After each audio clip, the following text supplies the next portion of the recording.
بسم اللہ الرحمن الرحیم۔ اے ایمان والو، صبر اور نماز سے مدد لو، یقیناً اللہ صبر کرنے والوں کے ساتھ ہے۔ صبر، یہ روزہ صبر سکھانے کے لیے، روزہ صبر سکھانے والا۔ بے صبرہ بندہ اچھا بھی نہیں لگتا، جس سے تھوڑا برداشت، مثلا آپ سفر پہ جا رہے ہیں، ٹھیک ہے، تھوڑا سا پرابلم ہوا، ایک بندہ پیٹنا شروع ہو جائے، میں مر گیا، بس روکو، یہ ہو گیا فلان، سارے لوگوں کو وہ ذلیل کر کے رکھ دیے۔ بے صبرہ ہوتا ہے۔ صبر والا کیا کرتا ہے؟ برداشت کرتا ہے، مثلا ایک حد تک جتنا صبر انسان نے اپنے اندر صبر پیدا کیا ہے، وہ آزمائشوں میں ثابت قدم رہے گا۔ الگ یہ صبر سے مدد لو، اور یہ روزہ کس لیے ہے؟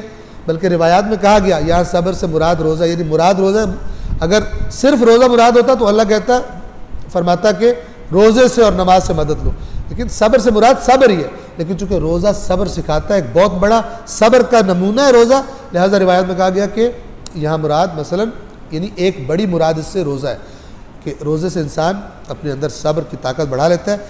صبر سے اور نماز سے مدد لو۔ نماز سے مدد کیسے ہوتی ہے؟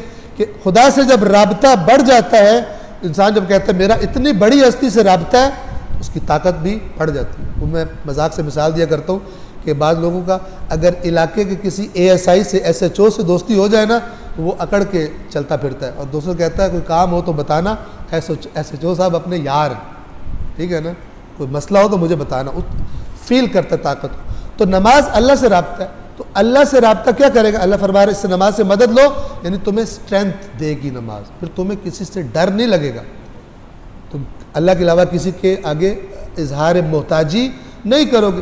دنیا کائنات کی سب سے طاقتور ہستی کے ساتھ جب تمہارا رابطہ ہے تو پھر تو مسئلہ ہی ختم۔ یا ایھا الذین آمنوا استعینوا بالصبر والصلاۃ، اے ایمان والو نماز سے اور صبر سے مدد لو، ان اللہ مع الصابرین، اور صابروں کے لیے خوشخبری کیا ہے؟ اللہ ان کے ساتھ ہوتا ہے، یقیناً اللہ صبر کرنے والوں کے ساتھ ہے۔